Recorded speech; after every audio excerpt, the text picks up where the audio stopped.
하나님께서 새 언약의 약속으로서 우리에게 오신다고 했어요. 그래서 우리가 언약 백성이라는 거예요. 성령을 받은 사람들은 언약 백성이라는 거예요. 하나님께서 약속하셨고 그분의 나라의 백성으로 받아들이시는 자들에게 그분의 영을 부어주신다고 했어요.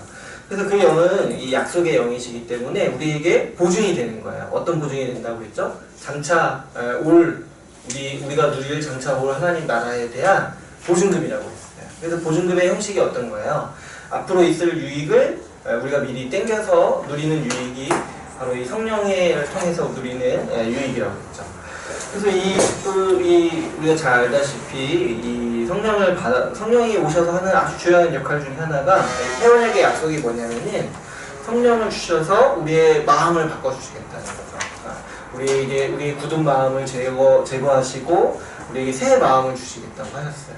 이게 바로 새 언약의 이 골자고, 우리가 그래서 예수 믿고 마음이 안 바뀌었다 이렇게 말하는 거는 굉장히 어폐가 있는 말이에요.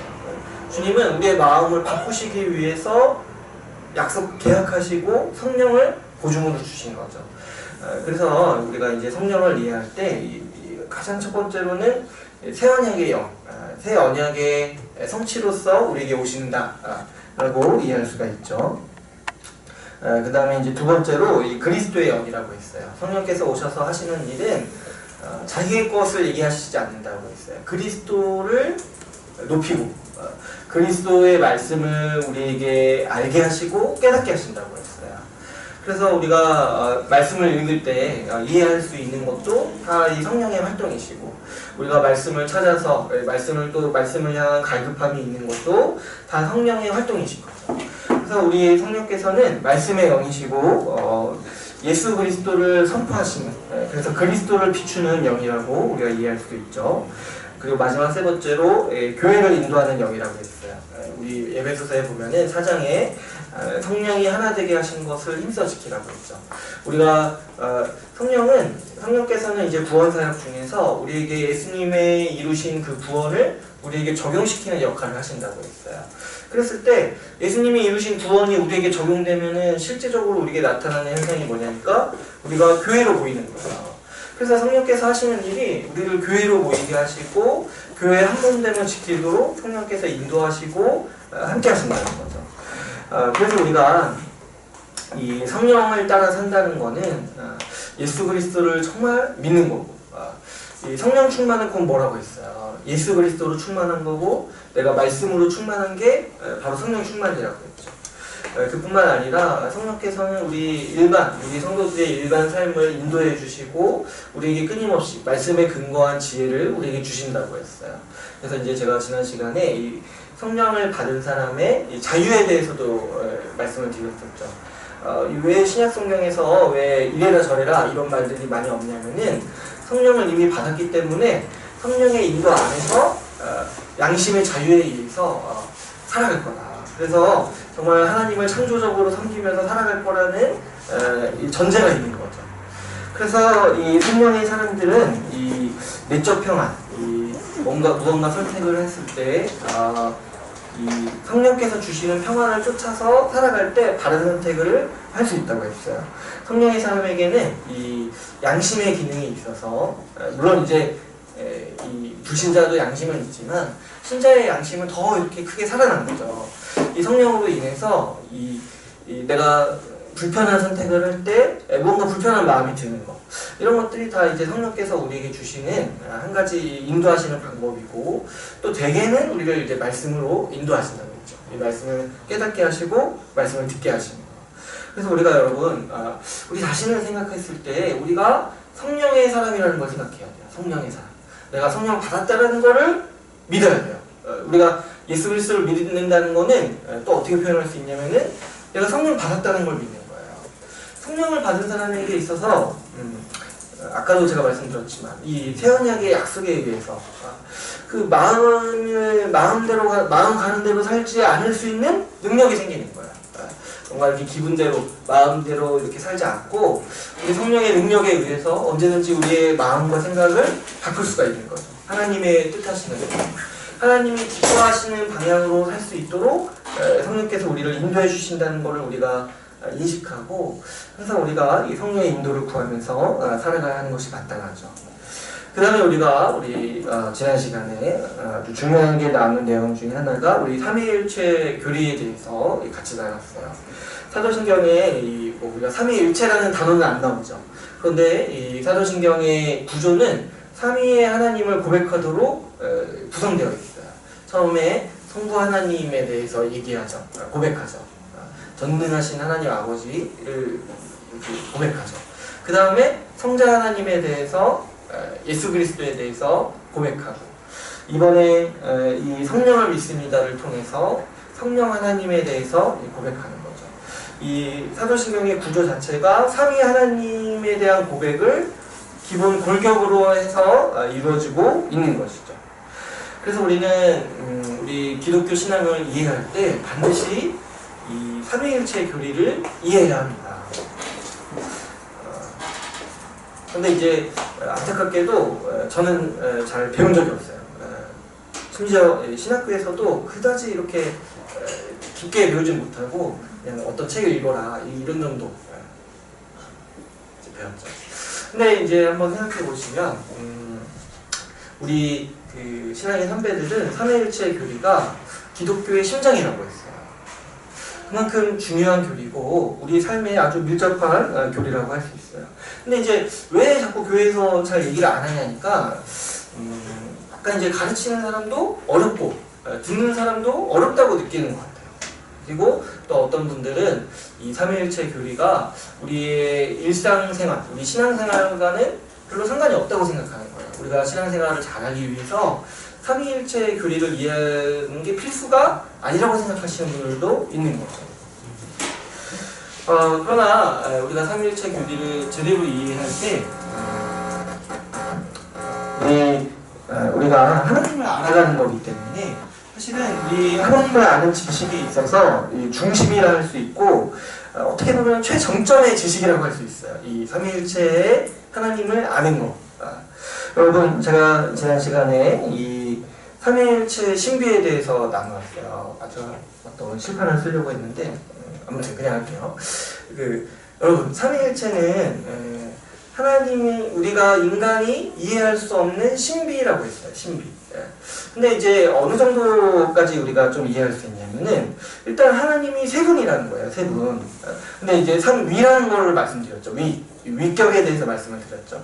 왜 위격이라고 하냐면은 이 세 분으로 계시는 하나님을 구별하기 위해서 위격이라는 단어를 쓰는 거예요.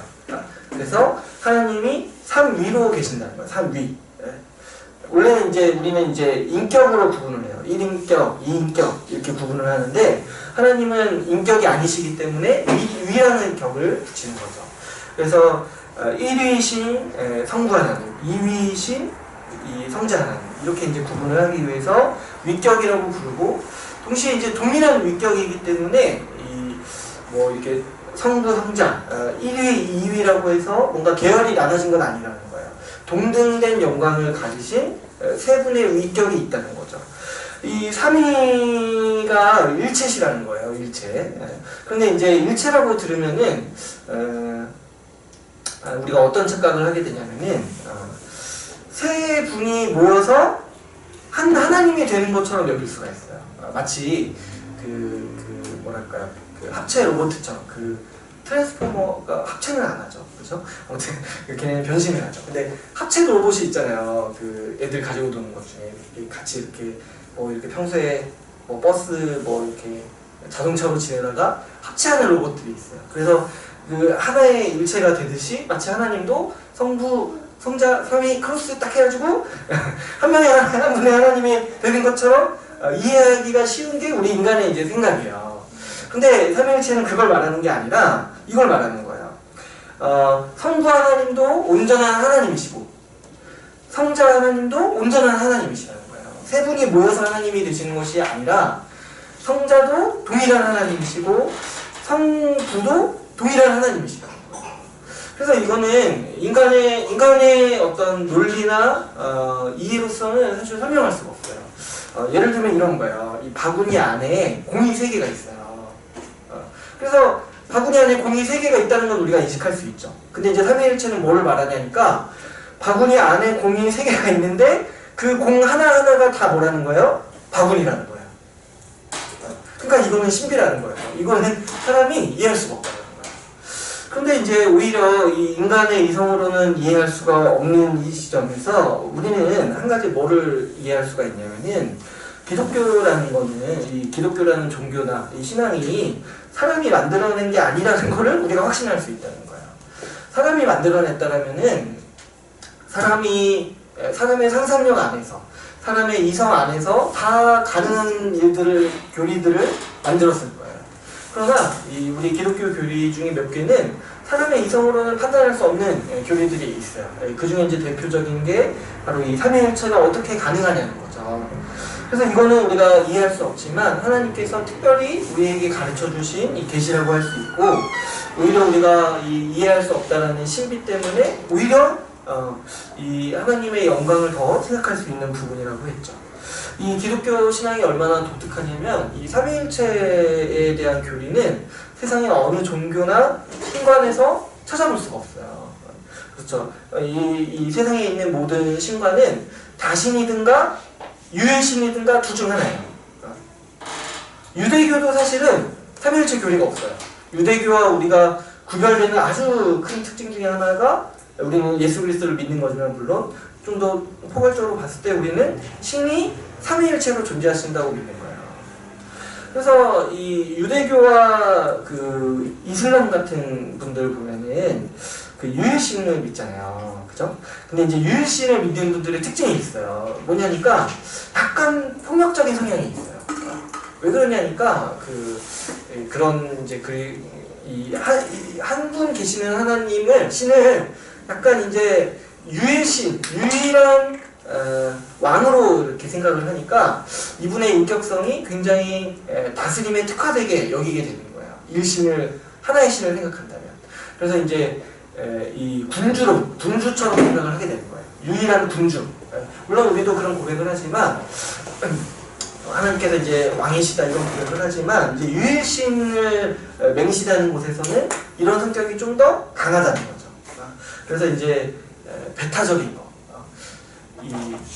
사실 이제 기독교는 배타적이진 않아요. 제가 보면은 진리에 있어서는 배타적이지만, 근데 여러분 한번 생각해 보세요. 유대교랑 이슬람교가 다른 종교를 가진 사람에게 어떻게 대하는지 한번 생각을 해보시면은 좀 약간 되게 싫어하지 않나요? 유대교도 그렇고 무시하거나 이슬람교도들도 약간 좀 터부시하거나 그런 성향이 있죠. 그러니까 유일신의 이 종교들은 약간 그런 배타성이 강하고 그런 특징들이 있죠. 반면에 이제 다신교가 있어요. 다신. 근데 이제 다신교는 사실 굉장히 종교적 성향이 없고 철학적이고 또 어떻게 보면은 약간 미신적인 성향도 있죠. 이 신이 많다고 여기는 거잖아요. 그러다 보니까 약간 살아가기 힘들어요. 제가 생각했을 때 이 다신교들은 굉장히 살아갈 때 제약이 많습니다. 신이 많다고 생각을 한번 해보세요.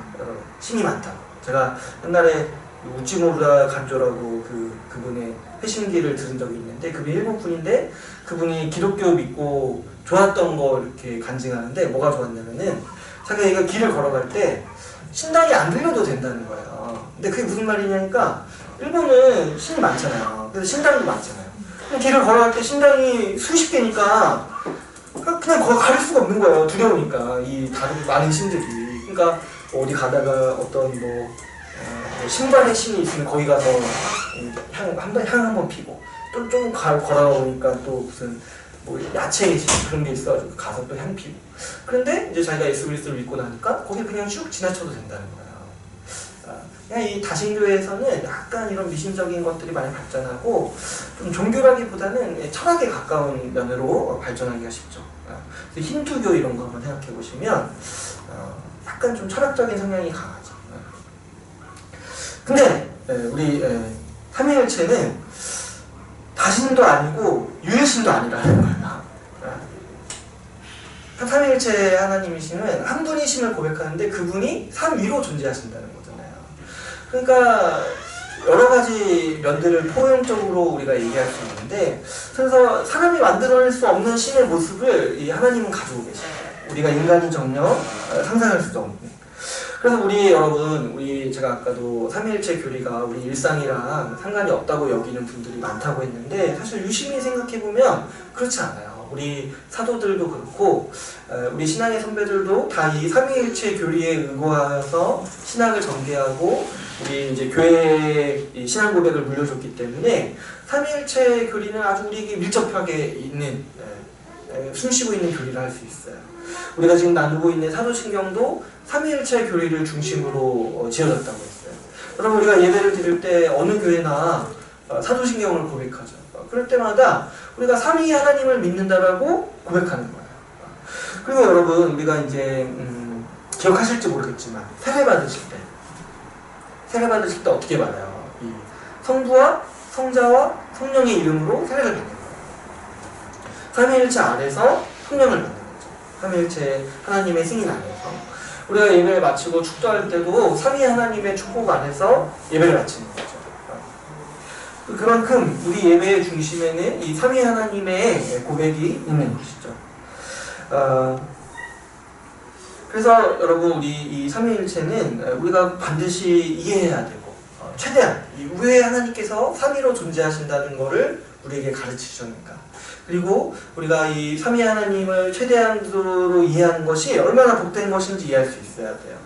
하나님께서 주신 계시로 인해서 우리가 하나님에 대해서 알게 됐는데 그 중에 최정점에 있는 지식이 뭐냐니까 하나님께서 삼위로 존재하신다는 거예요. 구약에서는 하나님의 삼위로 존재하신다, 삼위일체 이 교리가 암시가 되어 있지 직접적으로 나오지 않아요. 근데 신약에 와서 예수님께서 계시하심으로써, 예수님께서 이 복음을 가르쳐 주심으로써 우리가 하나님에 대해서 열리는 그 지식이 뭐냐니까 그분이 삼위로 계시다는 거예요. 여러분, 예수님이 오셔서 이 아버지와 자신의 관계에 대해서 얘기하실 때, 그리고 나를 본 자는 아버지를 보았다라고 얘기하시면서 동등됨에 대해서 얘기하실 때, 그리고 성령에 대해서 가르쳐 주실 때, 이 모든 것들이 신약에만 있는 아주 특급 계시라는 거죠. 그래서 우리가 이 신약을 이렇게 이해하고 구약을 봤을 때 구약 곳곳에서도 하나님께서 삼위일체로 일하셨다는 것을 우리가 발견하게 되면서 놀라게 되는 거죠. 그래서 여러분, 우리가 삼위일체 하나님을 알아가는 것은 정말 이 모든 신자들 중에 최정점에 있는 지식을 찍는 거라고 볼 수가 있어요. 그래서 여러분, 이 삼위일체 교리는 이제부터 우리가 어떻게 생각해야 되냐면 어려운 교리라고 생각하는 거, 좀 우리랑 상관없고 낯선 교리라는 이미지를 벗어버리고 오히려 우리가 자랑해야 되고 우리의 찬양의 주제가 되고 우리가 정말 예배하는 주제, 삼위로 계시는 하나님이라는 것을 우리가 인식할 수 있어요. 우리의 신앙의 선배들의 이 기도문을 보면은 삼위 하나님에 대한 고백이 굉장히 많아요. 삼위 하나님에 대해서 고백하고 찬양하는 기도들. 그래서 우리도 좀 이런 이 사도신경을 계기로 배우면서 삼위 하나님을 고백하고 좀 삼위 하나님의 아는 지식을 좀 추구하기를 좀 이 계기가 되기를 우리가 좀 소망하면서 좀 살펴봤으면 좋겠습니다. 우리 오늘 본격적으로 삼위일체를 이해하기 위한 아주 간단한 몇 가지 지침들을 같이 나누려고 하는데요. 첫 번째로 이 삼위일체가 여러분 설명하기 위해서 많이 쓰는 방식이 뭐냐니까 비유를 쓰는 거예요. 사람들을 우리가 어떤 추상적인 거를 이해시키기 위해서 사용하는 주된 방식이 뭐냐니까 비유를 주는 거예요. 구체적인 사례를 들어서 비유를 주는 거죠. 그래서 이제 삼위일체를 이해하기 위해서 많은 비유들이 있는 거죠.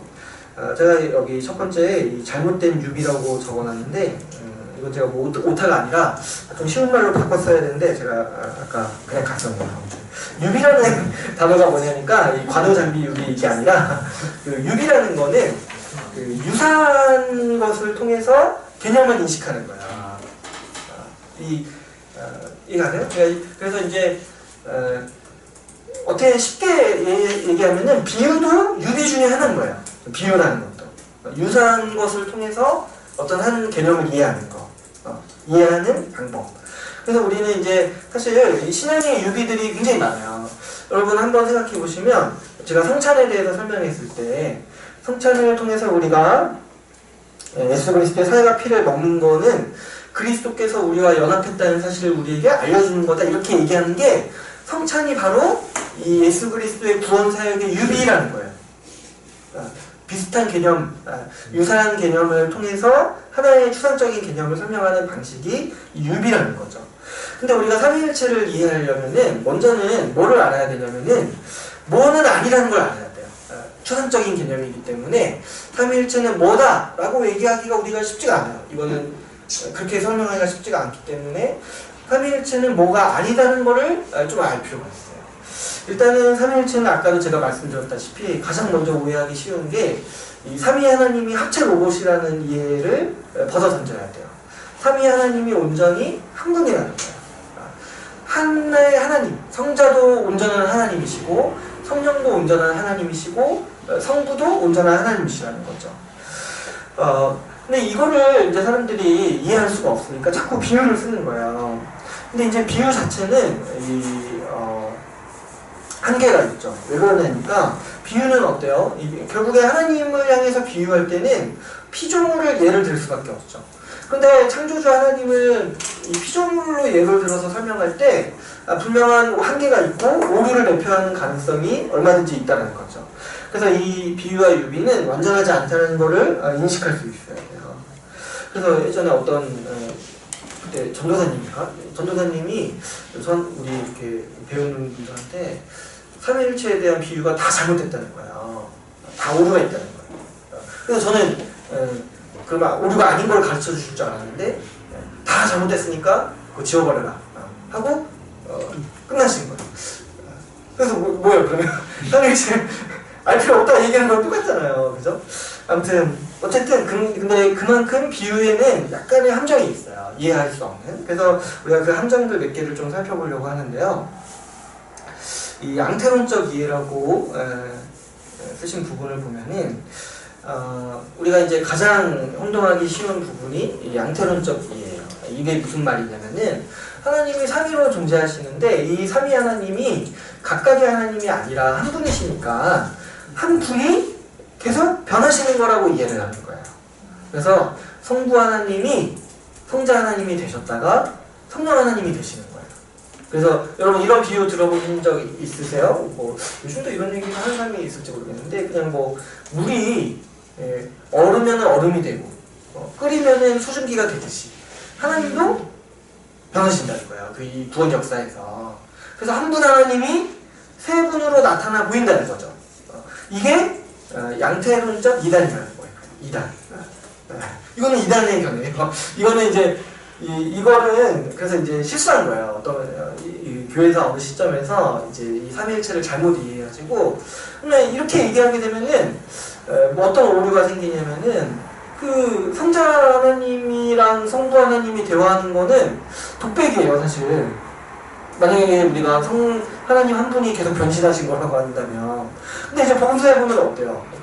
그 성자 하나님이 예수님께서 계속 하나님과 기도하시고 대화하시잖아요. 그래서 이제 구별된 인격이라는 게 분명히 나와요. 그 성경에는. 그리고 예수님이 세례받으실 때 어때요?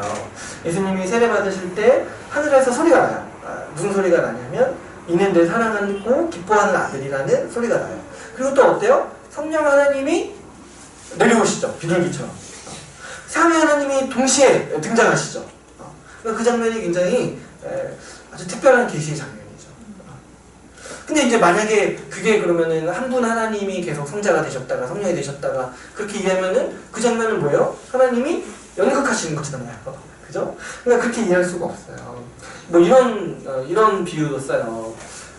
아빠가 아들에게는 아빠로 불리고 엄마에게는 남편으로 불리고 회사를 가면은 뭐 상사로 불리듯이 하나님도 그 상황에 맞춰서 그렇게 불리신다는 거예요.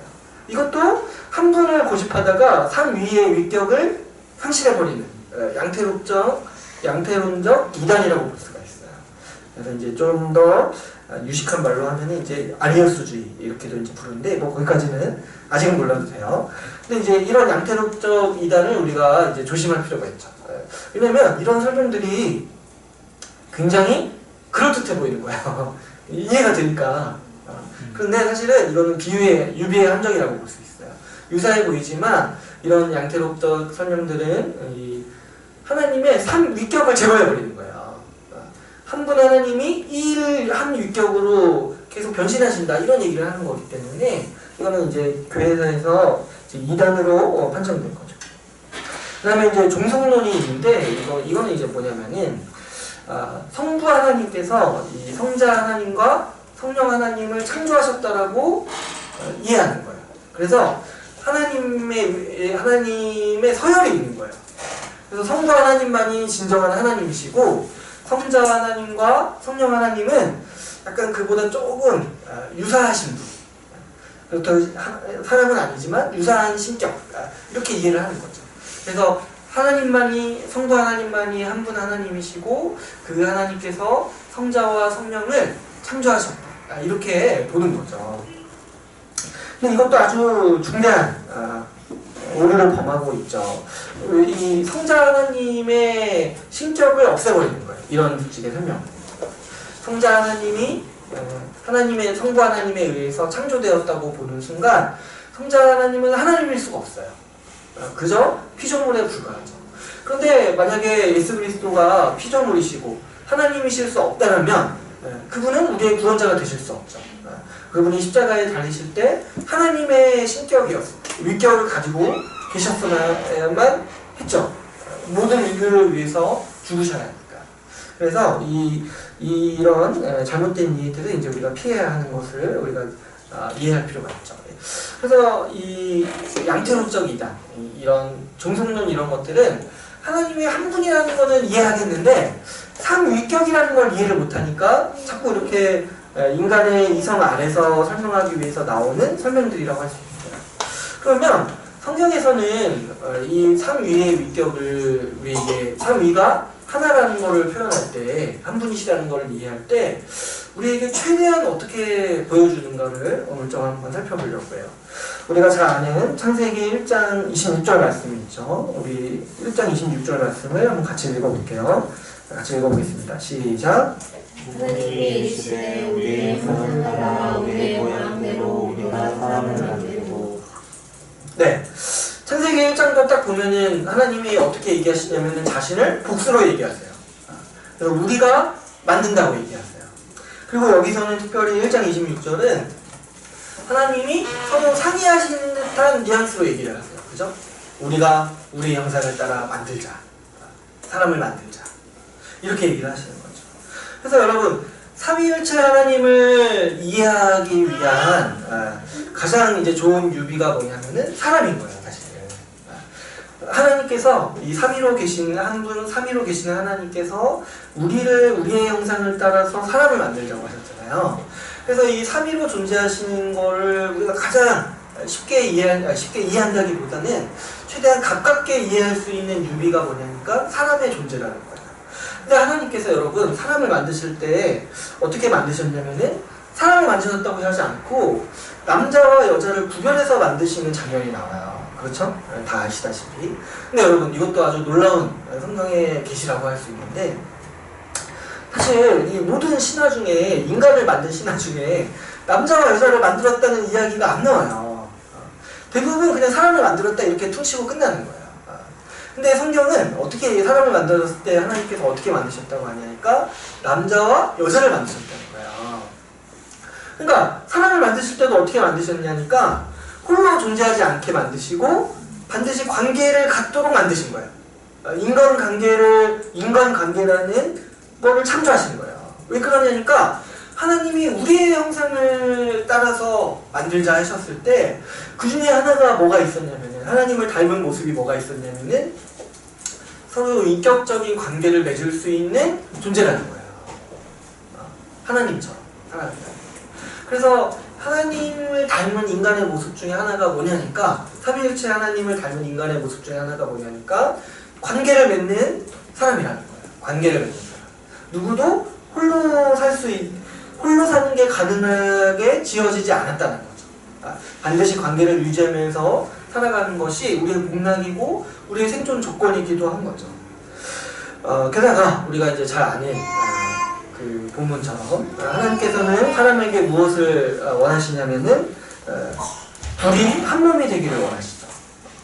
그런데 여러분, 이게 바로 삼위 하나님을 가장 닮은 모습이라는 거예요. 한 몸이 다른 말로 하면 뭐예요? 일체잖아요, 일체.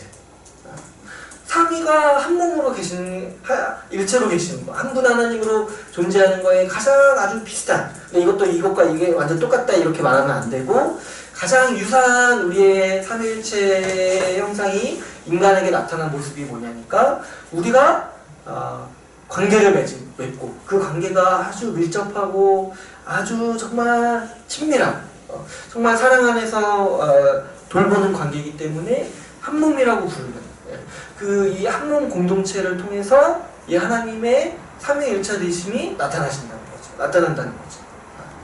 그래서 우리가 이게 이성적으로는 이해할 수 없지만, 예를 들어서 부부는 한 몸이야 이렇게 얘기할 때 사실은 우리는 삼위 하나님이 한 분 되시다라는 거를 감각적으로는 이해할 수 있는 거예요. 감각적으로. 이성적으로는 아니더라도 왜 하나님이 삼위이시냐 하니까, 삼위가 한 분이시냐 하니까 그 아주 본질적인 면에서는 이해할 수 없어요. 그러나 우리가 뭘 이해할 수 있냐면, 삼위가 한 분이라는 거는 그 세 분이 한 몸처럼 살아가신다는 거.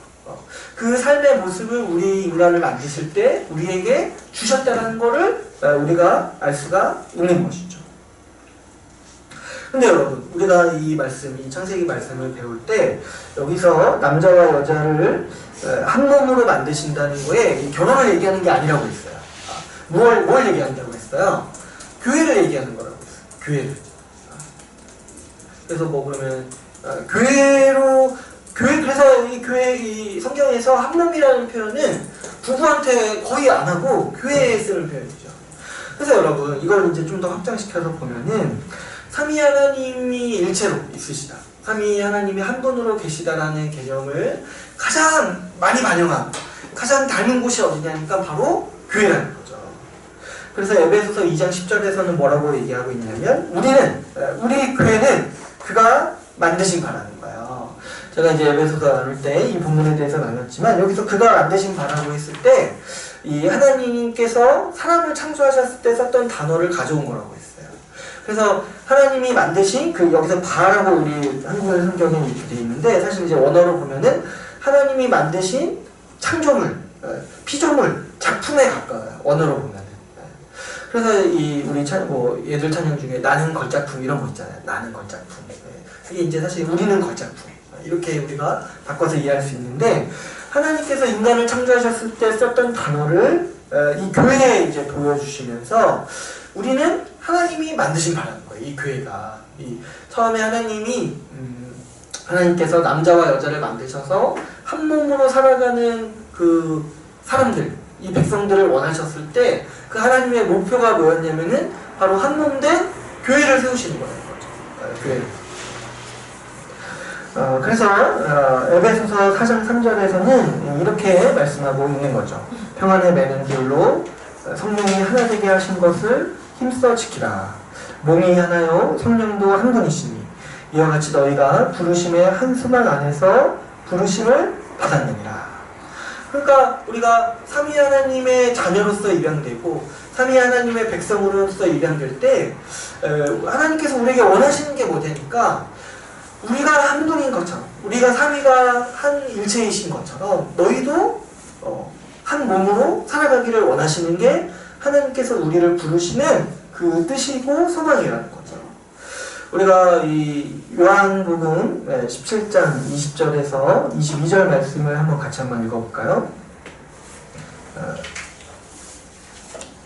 제가 정겨놨는데 같이 한번 읽어볼게요. 시작.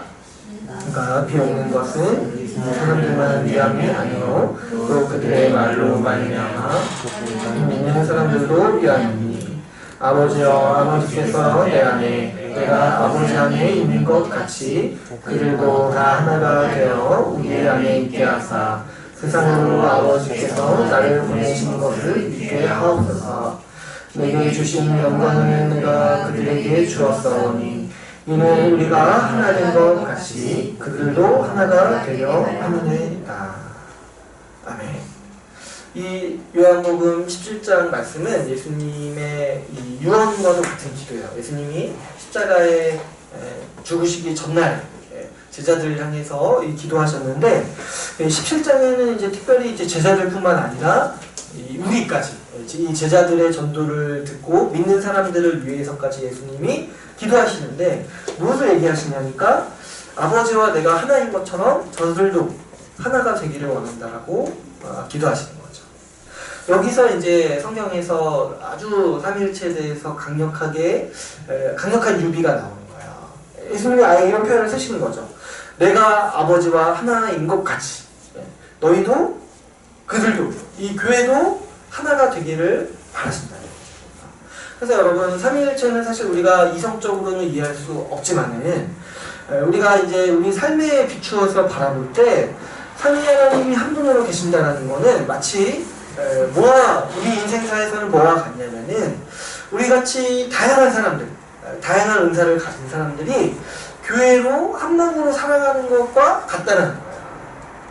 물론 이제 하나님이 그러는 뭐 공동체냐 그런 건 아니라는 거예요. 근데 그 하나님께서 그분의 속성 자체가 한 분이시기 때문에 삼위가 한 분으로 서로를 깊이 사랑하시고 우리를 위해서 일하시고 동역하시고 이 모든 속성이 우리에게 나타나기를 원하시는데 그게 바로 그 최정점에 있는 하나님의 모습이 뭐냐니까 교회가 한 몸으로 살아가는 거예요.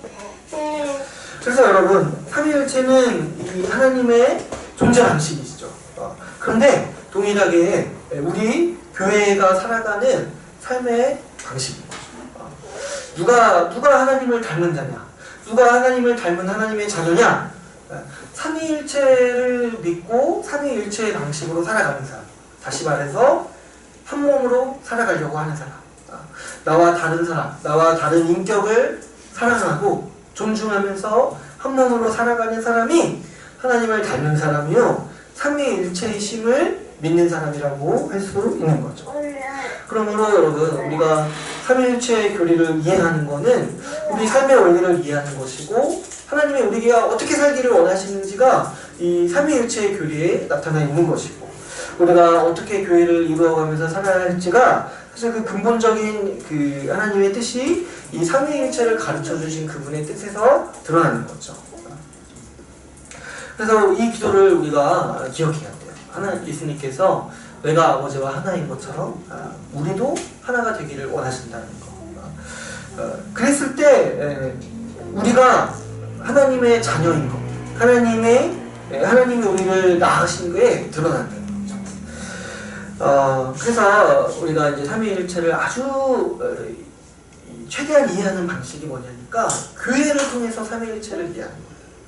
교회에 나타난 하나님의 은혜를 통해서 하나님이 우리를 한 몸으로 만드셨다는 사실에 있어서 이 삼위 하나님이 한 분으로 존재하신다는 것을 우리가 유추할 수 있고 생각할 수가 있는 거죠. 그리고 마지막으로 약간 더 나아가서 조금 이제 어려운 단어들이 나오죠. 경륜적 삼위일체를 통해 이 내재적 삼위일체를 이해한다. 이 내재적 삼위일체와 이 경륜적 삼위일체가 뭐냐면은 이렇게 설명하는 방식은 또 삼위일체를 이해하기 위한 또 이제 쉬운 방식 중에 하나인 거예요. 하나인 거. 근데 이 내재적 삼위일체라는 건 뭐냐면은 하나님이 창세 전부터 삼위로 존재하셨다는 거예요. 근데 이제 경륜적 삼위일체는 뭐라고 얘기하냐면은 하나님께서 우리를 구원하시기 위해서 삼위 하나님이 함께 일하시는 그 과정을 이해할 때 우리는 하나님이 삼위로 존재하신다는 것을 안다라는 그런 내용이 바로 경륜적 삼위일체예요. 그래서 이제 경륜적 삼위일체는 뭐냐면은 하나님이 하신 사역을 통해서 하나님은 삼위일체의 하나님이시구나 이렇게 이해하는 방식이고 내재적 삼위일체는 하나님이 굳이 이 구원 사역을 하시기 전에도 삼위로 존재하셨구나 이 사실을 이해하는 거예요. 그래서 이제 내재적 삼위일체는 조금 어려운 개념이에요. 사실 우리가 이해하기에는. 근데 한번 살펴보시면은 하나님은 영원 전부터 이 삼위일체로 있으셨다는 거예요. 그래서 이거를 내재적 삼위일체라고 부르는 거예요. 원래 하나님은 그렇게 존재하셨다는 거죠. 이 세상을 창조하시고 구원하시기 위해 3위로 우리가 갈라지자 해서 이렇게 하신 게 아니라 세상이 있기 전부터 하나님은 3위로 한 분으로 존재하셨다는 거죠. 그래서 우리가 이제 하나님이 창세 전에 무엇을 하셨는가는 사실 우리가 깊이 생각할 필요가 없어요. 이거는 뭐 우리가 뭐 지금 바쁜데 이거까지 생각할 필요 있습니까? 우리 미래를 생각해야겠어. 근데 뭐 그 이제 좀 이렇게 약간 사변적인 거 좋아하시는 분들은 뭐 창조 전에 하나님이 뭐 하셨냐 뭐 이런 거. 그래서 루터가 뭐 그런 얘기를 했다고요. 하나님은 창세 전에 그런 질문하는 사람을 위한 회초리를 만드시고 계셨다. 이런 얘기를 했거든요. 그러니까 쓸데없는 질문이라는 거예요. 그런데 이 삼위일체와 관련해서 생각했을 때 하나님은 창세 전에도 삼위일체로 존재하셨다. 라는 것을 우리가 이해할 때 하나님의 창조가 얼마나 복된 창조인지를 우리가 이해할 수가 있어요. 여러분, 제가 지난 시간에 잠깐 말씀드렸지만 세상에 있는 우상들, 신들은 왜 세상을 창조했냐면은 자기가 뭔가 부족해서 창조했어요. 그 그리스 신들이나 이 바벨론 신들은 자기가 좀 쉬고 싶은데 노동력이 필요해서 세상을 창조했어요. 사람을 창조했어요. 자기 대신에 일하게 하려고. 그래서 이제 그런 이제 신들의 창조는 어떻게 보면은 그 신 자체가 불완전하다는 거를 보여주는 거죠. 궁핍하고 뭔가 필요 때문에 창조하는 거예요. 그런데 하나님은 그러시지 않았다는 거예요. 하나님께서는 삼위 하나님이 만족하면서 사셨다는 거죠. 그래서 이 창조 전에 이 삼위 하나님의 복되신 교제, 서로를 깊이 사랑하시는 교제가 있었다는 거예요. 그래서 이 지구는 하나님께서 창조하신 이 지구는 이 사생아가 아니라는 거예요. 하나님이 뭐 외로워서 창조하셨거나 하나님의 뭐가 필요하셔서 창조하셨거나 그런 게 아니라 하나님이 이 지구를 창조하신 목적이 뭐냐니까 그분의 영광을 나타내고 그분의 복되신 교제를 이 세상과 함께 나누고자 이 세상을 창조하셨다는 거죠. 그래서 우리가 이 내재적 삼위일체를 생각했을 때 우리에게 유익이 뭐냐면은 하나님이 이 천지를 창조하신 목적을 우리가 생각할 수가 있는 것이죠. 하나님께서 필요에 의해서 이 세상을 하나님이 이렇게 우리한테 예배받고 싶으셔서 세상을 창조하셨다 이런 게 아니라 그분과의 복되신 교제를 나누고 싶으셔서 창조하셨다는 거죠. 그래서 여러분 우리가 이 하나님의 본질을 생각해 볼 때 하나님의 본질은 내재적 이 삼위일체, 삼위 하나님의 교제 가운데 있으신 거예요. 그래서 제가 지난 시간에도 잠깐 나눴지만 요한일서 4장 8절에서는 하나님은 사랑이시다라고 이렇게 고백을 해요. 근데 여러분 생각해 보시면 사랑은 사실 동사고 사랑의 개념 자체가 혼자서는 이룰 수 없는 거예요. 반드시 자신과 동등된 인격이 있어야 돼요. 그런 거 있잖아요. 여러분 한번 생각해 보시면 내가 개를 사랑할 수 있잖아요. 개를 사랑할 수 있어도 개와 나의 사랑이 온전한 사랑이라고 할 수 없죠. 그렇죠? 왜냐면 개한테는 자유의지가 없어요. 그죠? 개는 어떻게 보면은 자기 살기 위해서 인간을 사랑하는 거야. 그죠? 물론 이제 개도 사랑하는 마음이 있는 것 같아요. 제가 보니까 사람을. 근데 이제 개가 그러면 무조건적인 사랑 이런 거 할 수 있을까? 내가 막 때려도 날 사랑하는 거야. 그런 게 있을까요? 그런 게 없죠. 아무튼 사랑은 동등된 인격이 있어야 돼요. 동등된 인격. 나와 동일한 처지의 인격이 있어야 돼요. 자유의지가 있어야 돼요. 근데 여러분 한번 생각해 보시면 하나님께서 사랑이시라는 거는 무엇과 전제가 되냐니까 하나님과 동등된 위격이 있으시다는 걸 전제하는 거예요. 하나님이 사랑이시다고 했을 때 하나님이 인간을 향한 사랑도 물론 사랑이시지만 그건 하나님 입장에서는 그 하나님의 위격의 입장에서는 그거 자체가 온전한 사랑이라고 할 수 없어요. 왜냐하면 피조물과 창조주의 사랑이잖아요. 근데 하나님의 본질 자체가 사랑이시다 할 때는 뭐를 전제할 수밖에 없냐면은 그분이 서로 교제하시는 삶 위격이 있으시다는 거죠. 그래서 하나님은 서로를 깊이 사랑하시는 성부 하나님은 성자를 사랑하시고 성자 하나님도 성부를 사랑하시는 이 본질적인 사랑을 나누는 관계 가운데 원래부터 있으셨다는 거죠. 그래서 여러분 이 하나님은요 서로를 사랑하셨어요. 우리를 사랑하시기 전에 서로를 사랑하셨어요. 성부 하나님께서 우리를 사랑하시기 전에 성자 하나님을 깊이 사랑하셨고 성자 하나님을 성령 하나님을 사랑하셨죠. 그래서 우리가 성경을 보면은 성부, 성자, 성령 하나님께서 서로를 깊이 존중하시고 사랑하시는 모습들이 나와요. 제가 아까 말씀드렸던 그 예수님이 세례 받으시는 장면도 서로가 얼마나 깊이 사랑하시는지를 우리 인간들에게 보여주시는 하나의 장면이죠. 하늘에서 내가 너를 기뻐하다, 내가 너를 사랑한다 표현하고 성령이 직접 예수 그리스도께로 내려오시는 그 장면이 그 새 하나님께서 얼마나 깊이 사랑하시는지를 우리가 알 수가 있어요. 근데 여러분 이것도 한번 우리가 나중에 여러분이 성경을 읽으시면서 살펴보면 아주 재밌고 복된 일들인데, 하나님이 사랑하시는 방식이 뭐냐니까 이제 이 빌립보서 2장 8절을 보면은 어떻게 얘기하냐면 예수님은 성부에게 죽기까지 복종하셨어요. 우리는 사랑과 순종이 연관이 없는 단어라고 생각하기 쉬운데, 예수 그리스도가 하나님을 사랑하는 방식이 뭐냐니까 순종하시는 거예요. 그분의 뜻에. 근데 여러분, 우리는 어떻게 생각해요? 우리는 누가 누구한테 복종을 하면은 계급관계라고 자꾸 생각을 하잖아요. 그런데 하나님께서는 어떻게 얘기하시냐니까 서로 사랑하기 때문에, 내가 그분을 사랑하기 때문에 내가 그분께 복종하고 순종하는 거예요. 이거를 계급으로 인식하는 게 아니라 그분을 향한 존중이요 마땅한 사랑으로 인식을 하는 거죠. 그리고 성령 하나님께서도 어떻게 하시냐니까 요한복음 16장, 제가 지난주에도 말씀드렸다시피 오셔서 자기의 것을 얘기하지 않으시고 성자이신 그리스도의 것을 우리에게 나눠주신다고 했어요. 요한복음 16장 14절에 그가 내 영광을 나타내리니 내 것을 가지고 너희에게 알리시겠습니다. 지금 이 삼위 하나님께서 얼마나 아름다운 교제를 나누시는지 우리가 알 수 있냐면, 성자 하나님은 그 사역하실 때 보면은 이 성부 하나님의 영광이 드러나기를 간절히 바래요. 그래서 아버지의 이름, 아버지께서 하시는 일들, 아버지께서 영광 받으시기를 원하는 그 열망이 성자 하나님께서 이렇게 나타나죠. 근데 성령 하나님은 오셔서 또 어떻게 하시냐니까 자기를 드러내지 않으시고 성자 하나님이 드러나기를 원하시고, 그래서 성자 하나님의 것으로 가르치시고 성자 하나님의 것을 말씀하시고 성자 하나님을 드러내시는 거예요. 그래서 이 삼위의 하나님이 서로를 높이시고 서로를 드러내시고 또 서로에게 상호 복종하시는 거죠.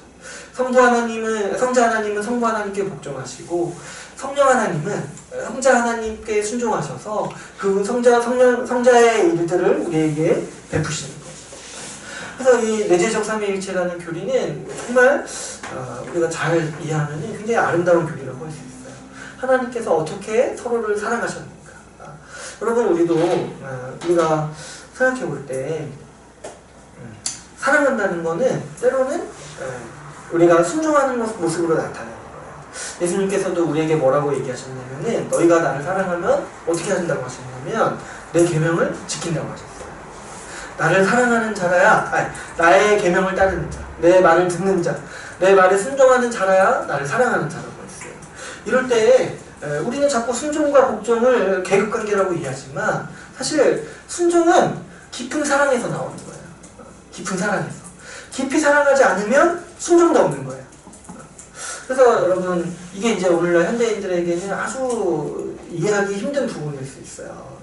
사랑하면 순종해야 된다. 그런 게 어딨냐? 동등한 관계 아니냐. 그런데 동등한 삼위이신 하나님이요 서로에게 순종하셨다니까. 제발 자기가 막 생각해서 뭐 평등 이런 개념을 생각하지 말라는 거예요. 평등하다는 건 그런 게 아니라는 거죠. 그래서 순종하는 거, 이런 것들을 생각해 볼 때, 하나님의 이 복되신 사랑을 생각해 볼 때, 그분이 이 사랑의 관계 속에서 세상을 만드신 거예요. 서로를 깊이 사랑하시는 이 관계 속에서 세상을 창조하시는 거예요. 그러니까 이 세상이 얼마나 복된 곳이에요. 마치 이것과 같은 거죠.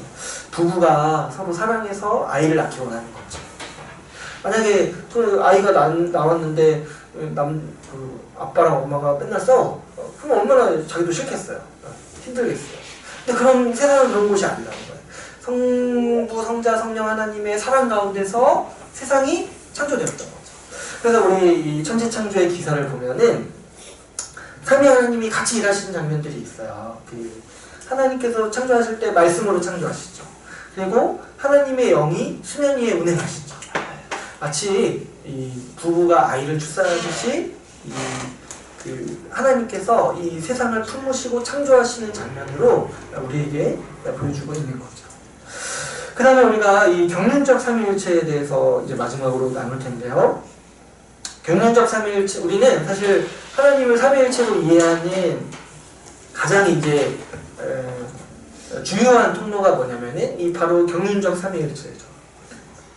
경륜적 삼위일체라는 말은 이 구원 경륜 과정에서 나타난 삼위 하나님의 사역을 통해서 하나님이 삼위로 존재하신다는 것을 이해하는 개념이라고 볼 수 있어요.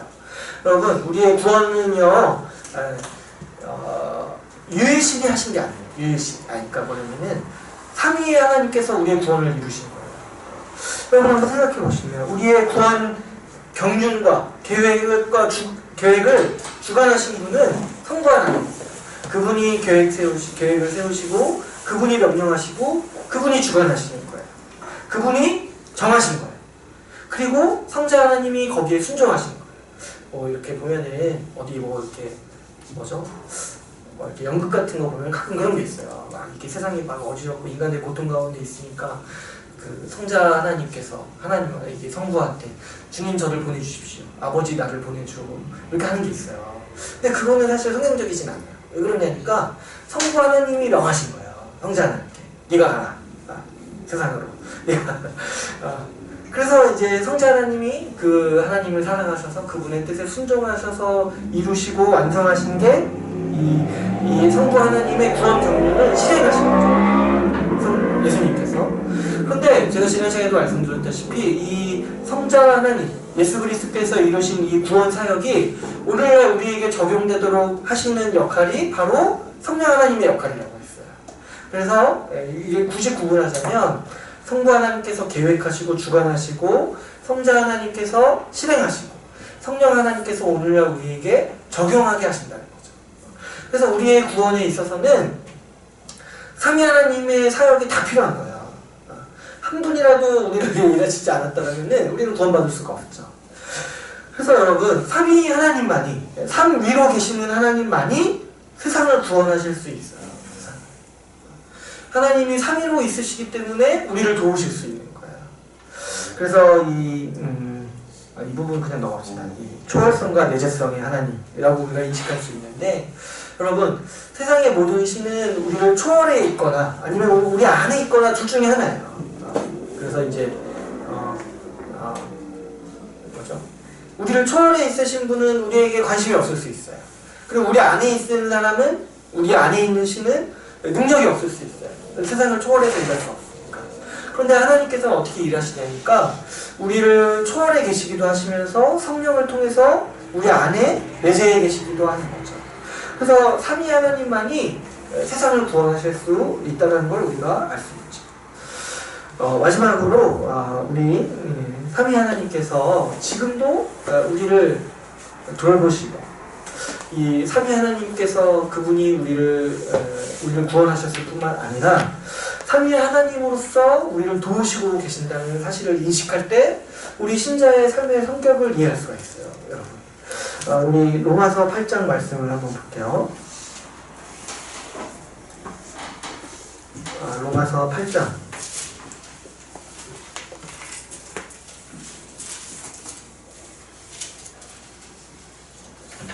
로마서 8장 26절에서 27절을 드리겠습니다.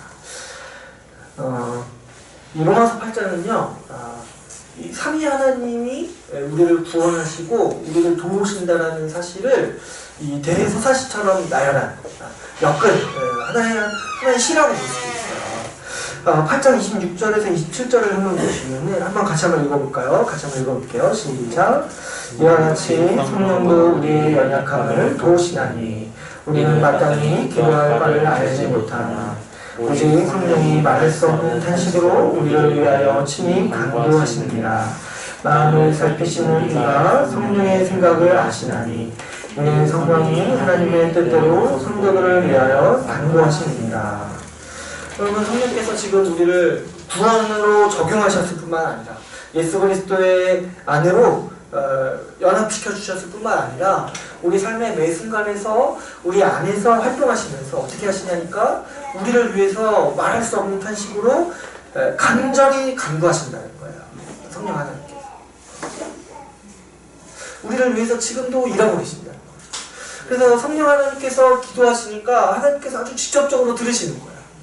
왜냐하면 성령께서 우리의 깊은 것을 아시고 또 하나님의 뜻을 아시기 때문에 누구보다도 우리를 위해서 더 잘 기도하신다는 거죠.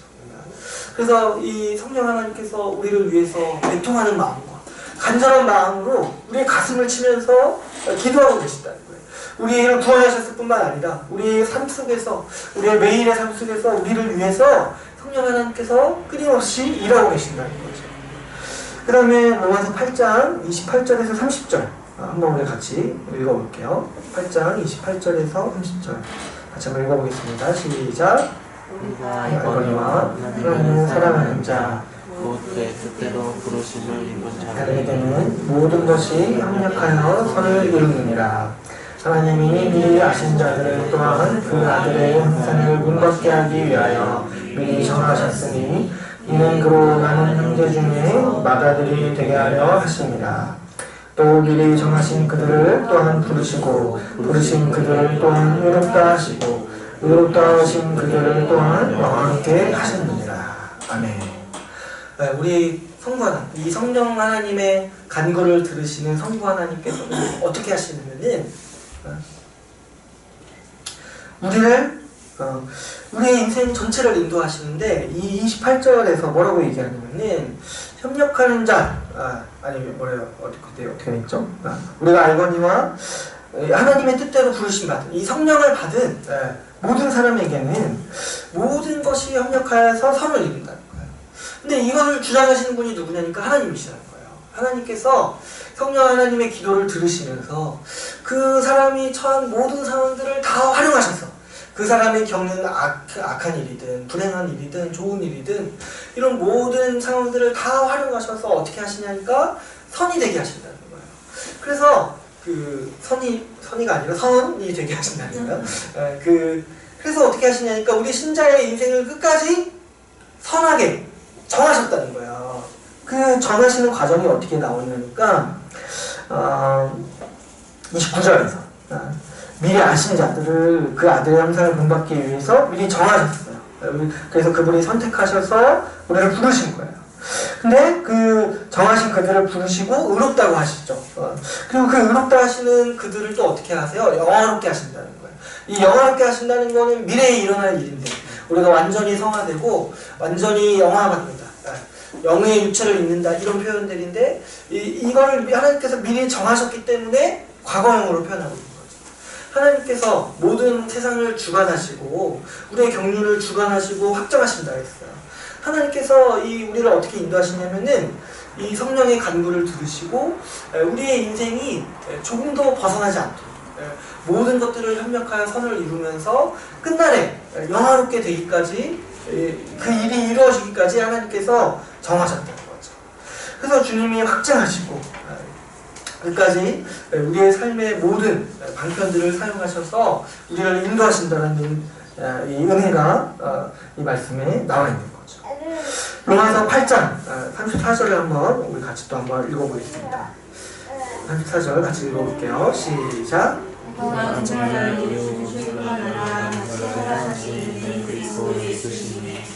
하나님 우편에 계신 자여 우리를 위하여 간구하시는 자시니라. 예수님은 그러면 지금 뭐하고 계시냐니까 일단 그분이 하신 일을 얘기 안 할 수가 없죠. 이미 하신 일, 우리를 위해 죽으셨어요. 그런데 지금은 어떻게 하시냐니까 지금 하나님 우편에서 우리를 위하여 간구하신다. 우리를. 근데 이제 특별히 하나님 우편에서 간구하시는 거니까 하나님 우편은 어떤 장소예요? 그분이 다스리시는 장소죠. 그분의 통치권을 사용하셔서 우리를 위해서 그 통치를 수행하고 계신다는 거예요. 그래서 간구하십니다. 간절히 그런 통치, 그 성령의 통치로서 예수 그리스도의 통치가 우리를 위해서 이루어지고 있는 것이죠. 여러분, 이 로마서 말씀을 생각해 볼 때 이 삼위 하나님께서는 우리를 구원하셨을 뿐만 아니라 우리를 지금도 삼위 하나님으로서 돕고 계시는 거예요.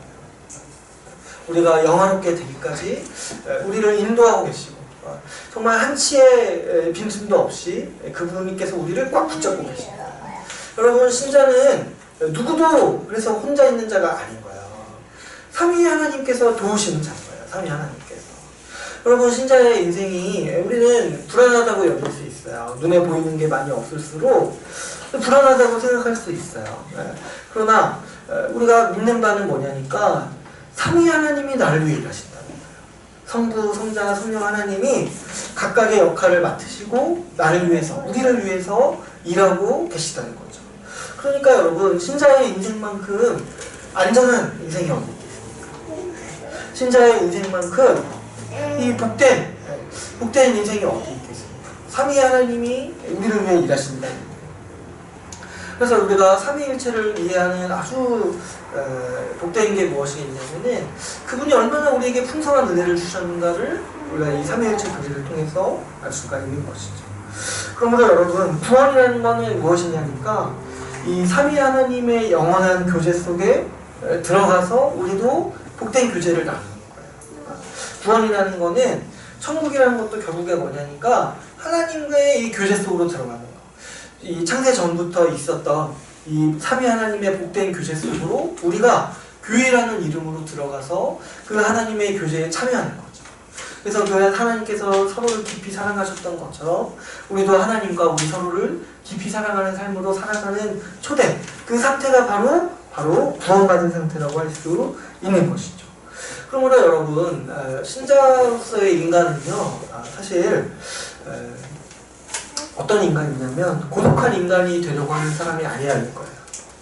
바로 영원한 삼위 하나님의 가족으로 살아가려고 하는 삶을 받은 사람들이 바로 우리 신자인 거죠. 여러분, 이 삼위 하나님을 믿지 않고 또 이 신앙을 잘못 이해하는 분들은 자꾸 고독하게 살려고 해요. 자꾸 자기만 특별한 어떤 홀로 돋보이는 존재가 되기를 원하거나 아니면 그냥 혼자 있으려고 해요. 근데 사실 저도 이 삼위 하나님의 이 교리를 생각해 볼 때 사람이 혼자 있고자 하는 게 사실 주님이 좋지 않다고 한 건데 삼위 하나님을 닮은 모습이 아닌 거잖아요. 그래서 우리가 함께 살아가고자 애쓰는 것이 이 삼위 하나님을 믿는 신앙의 방식인 거죠. 그분이 우리를 한 몸으로 살아가게 우리를 만드셨다는 걸 아는 거죠.